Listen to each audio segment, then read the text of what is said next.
Hi friends, welcome back to my channel. ఒసై నా పరువు తీకి నువ్వు అని ప్రభావతి ఏంటంటే, ఒరేయ్ ఆ బుట్టు మీ ఆవిడ నుదుటి మీద పెట్టరా అని సుశీలమ్మ అంటుంది. పర్వాలేదు అత్తయ్య, నేనే పెట్టుకుంటాను అని ప్రభావతి అంటుంటే, ఏయ్ చెప్పినట్టు విను, రే సత్యం నువ్వు పెట్టరా. ఇక బుట్టు పెడతాడు సత్యం. అయితే ఇంకింట్లో వాళ్ళందరూ క్లాప్స్ కొడతారు. సత్యం, ఏ భార్యాభర్తల మధ్య అయినా చిన్న చిన్న తగాదాలు వస్తూనే ఉంటాయి. అంత మాత్రాన భార్యని దూరం పెడతారా? మీ నాన్న ఏనాడైనా నాతో మాట్లాడకుండా ఉన్నారా? ఇంట్లో 3 జంటలున్నాయి. వాళ్లకు మీరు ఆదర్శంగా ఉండాలి. మిమ్మల్ని చూసి వాళ్ళు నేర్చుకుంటారు.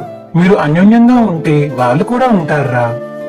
మామా, మేము రవి గొడవ పెడితే 10 నిమిషాలు కూడా మాట్లాడుకోకుండా ఉండలేం గ్రాని అని శృతి అంటుంటే, తర్వాత మీరే మాట్లాడుకుంటారా అని మీనా అంటుంది. అబ్బే, వీడే వచ్చి సారీ చెప్తాడు మీనా. అవునదునా, తప్పు శృతిదైనా సరే నేనే సారీ చెప్పాలి. ఏం చేస్తాం, ఆ కండిషన్ మీదే పెళ్లి చేసుకున్నాము అని శృతి అంటుంది. ఒకసారి ఇలాగే మీ అమ్మ నాన్న గొడవ పడ్డారు. నేనే వచ్చి సర్ది చెప్పాను. 10 నెలలు తిరగకుండానే రవి గాన్ని కానీ నా చేతిలో పెట్టారు అని సుశీలమ్మ అంటుంది. అయితే ఇప్పుడు కూడా సర్ది చెప్పావు కదా, ఇంకో 10 నెలల్లో తమ్ముడు చెల్లె వస్తారా అని బాలు అంటుంటే, రే ఇచ్చి అని చెప్పేసి సత్యం ప్రభావతి అంటారు ఇక బాలుని. నాకు ఇప్పుడు తృప్తిగా ఉందిరా, నేను ఫోన్ చేసి బయలుదేరుతాను అని సుశీలమ్మ అంటుంటే, ఉండమ్మా ఉండండి అత్తయ్య, ఇవాళ మీకు నా చేత్తో వండి చేసి పెడతాను అని ప్రభావతి అంటుంటే, అబ్బా ఆ భయంతోనే పారిపోతుంది మా బామ్మ అని బాలు అంటాడు. ఇక ఇంట్లో వాళ్ళందరూ నవ్వుకుంటారు. సంజు బయటికి వెళ్తుంటే, ఒరే సంజు ఎక్కడికి వెళ్తున్నావు? మొన్న మా ఫ్రెండ్స్ వచ్చి ఇన్వైట్ చేశారు కదా ఫంక్షన్ ఉందని, అక్కడికి వెళ్తున్నానమ్మా అని సంజు అంటుంటే, మరి ఒక్కడివే వెళ్తున్నావేరా? నువ్వు కూడా వస్తావా అమ్మా? నేను కాదురా, వాళ్ళు వచ్చి నిన్ను నీ భార్యని ఇద్దరిని కలిసి రమ్మని ఆహ్వానించారు కదా, ఇలా ఒక్కడివే ఏదో బ్యాచిలర్ పార్టీకి వెళ్తున్నట్టు వెళ్తున్నావేంటి? మమ్మీ, దానికి ఇంట్లో చోటు ఇవ్వడమే చాలా ఎక్కువ. మళ్ళీ నా పక్కన చోటిచ్చి నాతో పాటు పార్టీలకి ఫంక్షన్లకి తిప్పుతూ ఉంటే నా స్టేటస్ ఏమైపోవాలి? అవసరమేం లేదు.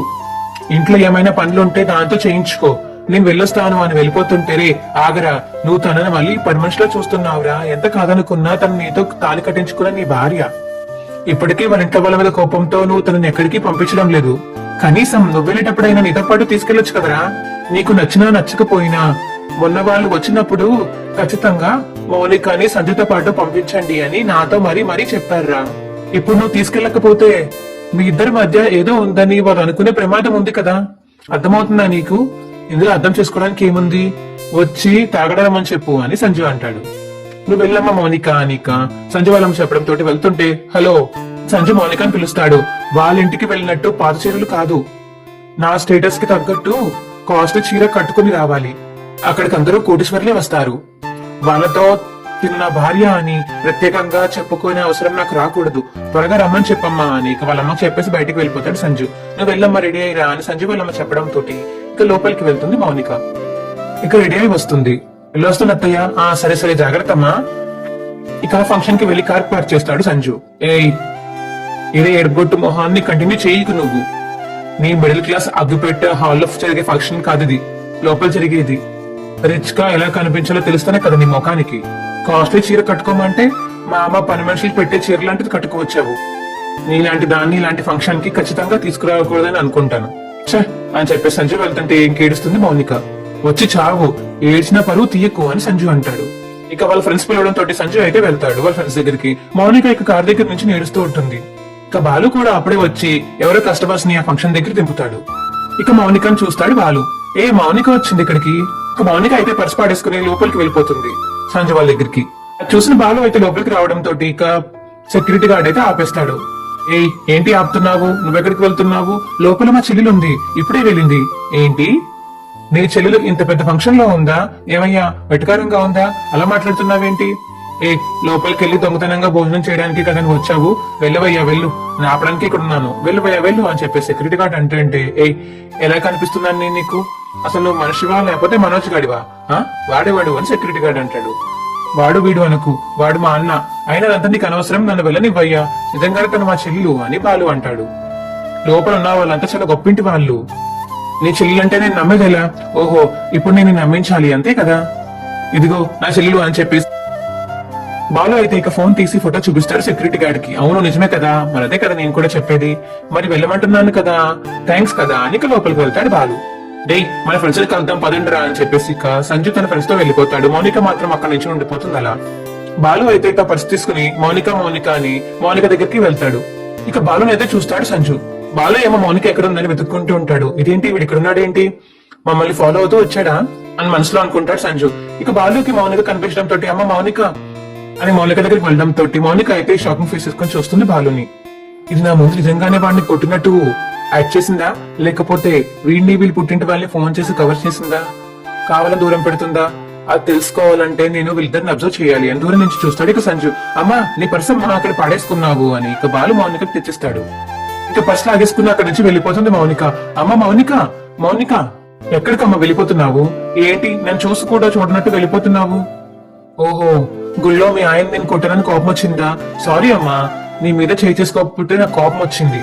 అది కాదా, మరి నువ్వు నా మీద చేయి చేసుకున్నందుకు ఫీల్ అవుతున్నావు అంతే కదా? अगर God of power Hanuman ji की लड़ाई एनिमे के किंग गोकू से हो जाए तो कौन जीतेगा? हनुमान जी को जिताने वाले वीडियो को लाइक करके लाल दिल भेजो और गोकू के फैन सब्सक्राइब करके काला दिल भेजो అని చెప్పేసి ఇద్దరు మాట్లాడుకుంటే అక్కడి నుంచి సంజు చూసి నువ్వు మాట్లాడవే, నువ్వు మాట్లాడడం నేను చూడాలి, ఇవాళ నీకు ఉంటుంది అని ఇంకా మనసులో అనుకుంటాడు సంజు ఇద్దరిని చూసి. ఇక మౌనిక ఏం మాట్లాడకుండా వెళ్ళిపోతుంటే అమ్మ మౌనిక నేను అసలు ఏం ఫీల్ అవ్వట్లేదమ్మా, ఆ రోజు అందరూ నాదే తప్పన్నారు, నిన్ను బాధపట్టే పని నేను ఎందుకు చేస్తానమ్మా, నువ్వు బాగుంటే నీ కాపురం బాగుంటే నాకు అంతకంటే ఏం కావాలమ్మా. ఇక మౌనిక అయితే సంజుని చూస్తుంది, అక్కడ దాకుని చూస్తున్నట్టు మౌనికకు తెలుస్తుంది. అక్కడి నుంచి వెళ్ళిపోతుంటే మళ్ళీ బాలు ఆపుతాడు. మౌనిక ఏమైందమ్మా, ఏమైనా ప్రాబ్లమా, ఎందుకు భయపడుతున్నావు, నేను ఉన్నాను కదా అని బాలు అంటుంటే అప్పుడే సెక్యూరిటీ గార్డ్ వస్తాడు. ఏ ఎవరు నువ్వు, మా సిస్టర్ కనిపిస్తే నేను మాట్లాడుతున్నాను. ఏంటి మేడం నిజంగా అతను మీ బ్రదరేనా? చెప్పండి మేడం, ఇతను తెలుసా మీకు, నిజంగానే మీ బ్రదరేనా? అదేంటమ్మా అతను అలా అడుగుతుంటే సమాధానం చెప్పవేంటి అని బాలు అంటాడు. ఇతను ఎవరో నాకు తెలీదు, ఇక్కడి నుంచి వెళ్ళమని చెప్పండి అని మౌనిక అంటుంది. ఇక చూసిన సంజీవ్ అయితే ఇంకా హ్యాపీగా ఫీల్ అవుతాడు దూరం నుంచి చూస్తూ. మౌనిక అలా అనేసి పక్కకైతే వెళ్ళిపోతుంది. ఏ నడవరా బయటికి అని బాలుని ఇంకా బాడీ గార్డ్ అయితే బయటికి గంటుతాడు. ఎవడి పడితే వాడు తినడానికి ఏదో నొక్కడానికి ఇక్కడికి వస్తూ ఉంటారు. ఇలాంటి వాళ్ళని నా సర్వీస్ లో ఎంతో మందిని చూశాను. ఏయ్ మాటలు మర్యాదగా రాని, ఎలా కనిపిస్తున్నాను రాని నీకు, ఫ్రీగా తినిపోయే వాళ్ళంతా ఇలాగే దబాయిస్తారులే అని బాడీ గార్డ్ అంటాడు. ఏ నడువు అని ఇక బాలుని బయటికి గంటేస్తాడు బాడీ గార్డ్. ఇక మౌనిక అదంతా చూసి లోపల నుంచి ఏడుస్తూ ఉంటుంది. నన్ను క్షమించన్నయ్యా, నా కాపురం కూలిపోకుండా ఉండాలంటే నువ్వు బాధపడేలా మాట్లాడాను, నువ్వెంత ఫీల్ అవుతున్నావో నాకు తెలుసు అన్నయ్య, అందుకు 100 రేట్లు నా గుండె రగిలిపోతుంది అన్నయ్య, కానీ చూస్తూ ఊరుకోవడం తప్ప నేనేమీ చేయలేను అని తనతో మాట్లాడుకుంటుంది ఇక మౌనిక. ఇక బాడీగార్డ్ అయితే ఇన్విటేషన్ లేకుండా లోపలికి ఎవరిని పంపించదని చెప్పాను కదా, వాడిలో వచ్చాడు లోపలికి అని సెక్యూరిటీ గార్డ్ తిడతాడు బాడీగార్డ్. సారీ సార్, ఇంకోసారి జరగకుండా చూసుకో అనేసి ఇక లోపలికి వెళ్ళిపోతారు. ఇది కదా నాకు కావాల్సింది, నీ చెల్లెలతోనే నిన్ను బయటికి గెంటిచ్చేలా చేశాను, ఇదిలా మొదలు అని చెప్పేసి తనలో తను మాట్లాడుకుంటాడు సంజు. ఇక శృతి తన రూమ్ లో నించుని ఆ ప్రెగ్నెన్సీ సీన్ గురించి ఆలోచిస్తూ ఉంటుంది. అప్పుడే రవి రూమ్ లోకి వస్తాడు. వెనకాల నుంచి శృతిని హక్ చేసుకుంటే రవిని కొడుతుంది శృతి. నువ్వని తెలిసే కొట్టాను, నేనేం చేశాను శృతి, అంతలా చంప చెల్లమనిపించావు, నన్ను ఎందుకు హక్ చేసుకున్నావు, వెనక నుంచి చూస్తే రొమాంటిక్ గా కనిపించావు, అందుకే హక్ చేసుకున్నాను అని రవి అంటుంటే వదులు, ఏమైంది శృతి, ఎందుకలా దూరంగా జరుగుతున్నావు, ఇప్పుడు నీకు తలనొప్పి జ్వరం ఎలాంటివి లేవు కదా, పైగా ఇది రాత్రి, ఇద్దరం ఒకే గదిలో ఉన్నాము. ఏం లేదు రవి, నువ్వు అయితే కొద్ది రోజులు నా దగ్గరికి రావద్దు, నన్ను ముట్టుకోవద్దు అని శృతి అంటుంటే చూడు అసలే నన్ను కొట్టి హర్ట్ చేశావు, చాలా నొప్పిగా ఉంది, అయినా నీ కోసం భరించాను, మళ్ళీ నువ్వు నన్ను దూరం పెడితే అసలు ఒప్పుకోను అని రవి అంటాడు.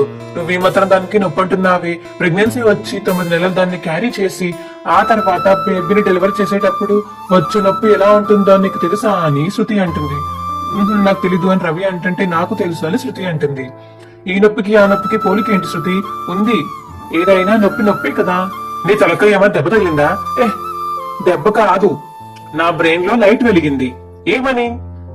ఇప్పట్లో పిల్లల్ని కనొద్దు అని శృతి అంటుంటే అది కాదు శృతి, షీలా డార్లింగ్ ఊరు వెళ్తూ వెళ్తూ ఏం చెప్పిందో మర్చిపోయావా, గ్రాని పిల్లలు పుట్టడం గురించి చాలా సింపుల్ గా చెప్పేశారు, కానీ పిల్లలు పుట్టేటప్పుడు లేడీస్ ఎంత పెయిన్ అనుభవిస్తారో నేను ప్రత్యేకంగా చూశాను. హాస్పిటల్ చూసావా? లేదు, డబ్బింగ్ థియేటర్ లో. నేను నిన్న ఒక సీరియల్ కి డబ్బింగ్ చెప్పాను, అందులో పెయిన్ అనుభవించే ఆ వాయిస్ కి నేను వాయిస్ ఇచ్చాను. ఆ సీన్ చూస్తున్నంత సేపు నాకు చాలా బాగా తీసింది రవి, నేను కూడా చాలా సినిమాలో చూశాను రవి. కానీ నువ్వు చూసుంటావు, నీకు అంతవరకే తెలుసు, కానీ నేను రేపు అనుభవించాలి, ఆ బాధ ఎవరికి తెలుస్తుంది? నా బాధ కూడా తెలుస్తుంది. నువ్వు అన్నది నిజమే శృతి, నేను మగాడిని కాబట్టి ఆ పెయిన్ అనుభవించలేను. అదే కదా మీ ధైర్యం. అందుకే మీ మగాళ్ళు పిల్లల్ని కనేద్దాం అని సింపుల్ గా చెప్పేస్తూ ఉంటారు. కనాల్సింది మేము కాబట్టి మేము ఒక నిర్ణయానికి వచ్చాను. ఏంటది? నేను ఇప్పట్లో పిల్లల్ని కనాలనుకోవట్లేదు అని శృతి అంటుంది. నువ్వు పెళ్ళైన కొత్తలో చెప్పావు కదా 2 ఏళ్ళు ఆగుదామని. అలాగే ఆగుదాంలే అని శృతి అంటుంటే, ఇప్పుడు చెప్తున్నాను 2 ఏళ్ళు కాదు, నేను ఇంకెప్పటికీ కనను అని శృతి అంటుంది. ఎందుకు శృతి? ఆ బాధను నేను భరించలేను రవి. అది కాదు శృతి, పిల్లల్ని కనడం అనేది వేరే కామన్ థింగ్. పెళ్ళైన లేడీస్ అందరూ తల్లి కావాలనే కోరుకుంటారు తెలుసా. నేను కూడా మనకి పిల్లల్ని వద్దని చెప్పట్లేదు, నేను కనను అని చెప్తున్నాను. ఓహో, అయితే నేను ఇప్పుడు ఇంకో పెళ్లి చేసుకుని పిల్లల్ని కనాలని రవి అంటే, మనకు అలాంటి ఉద్దేశాలు కూడా ఉన్నాయా? ఎక్కువ మాట్లాడితే నేను అసలు దగ్గరకు కూడా రానివ్వను అని శృతి అంటుంది. ఏం మాట్లాడుతున్నావు శృతి? మనకు అసలు పిల్లలే వద్దా? దానికి వేరే ఆప్షన్స్ ఉన్నాయి. భార్యాభర్తలు ఒకటవ్వకుండా పిల్లలకి కన్నా ఆప్షన్స్ ఏంటి? సరగోస అంటే ఆప్షన్స్ చాలా ఉన్నాయి. అయినా నువ్వెక్కడో ఉన్నావు రవి, ఇప్పుడు ట్రెండింగ్ అంతా అదే కదా టాపిక్ అని శృతి అంటుంది. సరోగసికి వెళ్దామా? ఏం మాట్లాడుతున్నావు? నీకైనా అర్థం అవుతుందా? బాగా అర్థం చేసుకునే వచ్చాను. ఈ మధ్య చాలా మంది సెలబ్రిటీస్ అదే పని చేస్తున్నారు రవి. మొన్న ఈ మధ్య ఒక సెలబ్రిటీ వైఫ్ కూడా ఇదే టాపిక్ మీద మాలాంటి అమ్మాయిల్ని మోటివేట్ కూడా చేసింది తెలుసా. వాళ్ళు చేశారని మనం కూడా చెయ్యాలా శృతి? నాకు ఇంకా వేరే మార్గం కనిపించట్లేదు రవి. అంటే నీకు అమలా మారి అనుభూతి అవసరం లేదా? ఎందుకు లేదు? ఇంకొకరి గర్భంలో పుట్టిన తను మన బేబీ అవుతుంది కదా. ఏంటో శృతి, ఇది వర్కౌట్ అవుతుందని నాకు అనిపించట్లేదు. దీనికి మా అమ్మ అసలు ఒప్పుకోదు. మన నిర్ణయాలకి ఒప్పుకోకపోవడానికి ఆవిడెవరు? అసలు ఆవిడ ఒపీనియన్ మనం ఎందుకు తీసుకుంటాము అని శృతి అంటే, పెద్దవాళ్ళతో చెప్పకుండా ఇలాంటి నిర్ణయాలు ఎలా తీసుకుంటావు శృతి? అయినా ఆడవాళ్ళు పిల్లల్ని కండం అనేది ప్రకృతి ధర్మం. తర్వాత మళ్ళీ ఏదో ఒక రోజు నువ్వే బాధపడతావు. నేనేం బాధపడను, చాలా అంటే చాలా క్లియర్ గా ఉన్నాను. అయినా ఆడవాళ్ళు మాత్రమే పిల్లల్ని కనాలి ఏంటి? ఆడవాళ్ళు ఏమైనా పిల్లల్ని కనే విషయం అనుకుంటున్నారా? లేదు శృతి, మా అమ్మ నాన్నే కాదు, మీ ఇంట్లో వాళ్ళు కూడా ఒప్పుకోరు. నీకు చెప్తుంటే అర్థం కావట్లేదా? మన నిర్ణయాన్ని మనమే తీసుకోవాలి. వాళ్ళ ఒపీనియన్ తో మనకి పని లేదు రవి. సరే, ఇప్పుడు నాకు దీని గురించి మాట్లాడే ఇంట్రెస్ట్, ఓపిక రెండూ లేవు. మనకేమంటూ 2 ఇంట్లో ఉన్నారు కదా, వాళ్ళు కన్నాక అప్పుడు చూద్దాం. మనకంటే ముందు ఎంతమంది అయినా ఉండని, నువ్వు మాత్రం పిల్లలు కావాలని నా దగ్గరికి వస్తే మాత్రం ఖచ్చితంగా నేను నో అనే చెప్తాను అని శృతి అంటుంది. నన్ను అలా చూడడం మానేసి నువ్వు రెస్టారెంట్ ప్లాన్ చేసుకుందాం అనుకున్నావు కదా, ఆ పని చూడు అని ఇంకా రవికి చెప్తుంది శృతి. అప్పుడు ఇక బాలు ఇంటికి వస్తాడు. ఇక ఇంటికి వచ్చి బయట కూర్చుని మౌనికంగా మాటలనే గుర్తు తెచ్చుకుని బాధపడుతూ ఉంటాడు బాలు. అప్పుడే ఇక మీనా వచ్చి బాలుని చూస్తుంది. ఏమైందండి ఇంత ఆలస్యం అయింది? ఈ మాత్రం ఆలస్యంగా కూడా నేను రాకూడదా? మామూలుగా అడిగానండి, ఇది మీ ఇల్లు, మీరు ఎప్పుడైనా రావచ్చు అని మీనా అంటుంది. ఏమైందండి అలా ఉన్నారు? ఈ రోజు మౌనిక కనిపించింది. అవునా అండి? ఎలా ఉంది? బాగుందా? మీతో బాగా మాట్లాడిందా? నా గురించి అడిగిందా అని మీనా అంటుంటే, ఇవేవీ లేవని అర్థం అవుతుంది.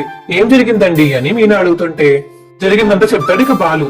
మౌనిక నన్ను ఎవరు తెలియదు అనుకుంటున్నాను, నేను కళ్ళ కూడా అనుకోలేదు మీనా. ఈ రోజు మౌనిక నోట్లోంచి మాట అన్నాక నా గుండె ఆగినంత పని అయింది అని బాలు బాధపడుతూ చెప్తాడు. మౌనిక ఎందుకు అలా అందో నాకు అర్థం కావట్లేదు మీనా. తను నన్ను కొట్టినా తను నా చెల్లె కదా కొట్టింది అని చిన్నప్పుడు నా గుండెల మీద ఆడుకుంది. ఇప్పుడు నా చంప మీద కొట్టింది అనుకున్నానే కానీ తన మీద నాకు కొంచెం కూడా కోపం రాలేదు అని బాలు బాధపడుతుంటాడు. ఇక రాబోయే ప్రేమలో అయితే ఏం లేదు నాన్న, నేను కొత్త కారు కొన్నాను కదా, అది మన రాజేష్ కి రెంట్కి ఇస్తున్నాను అని బాలు అంటాడు.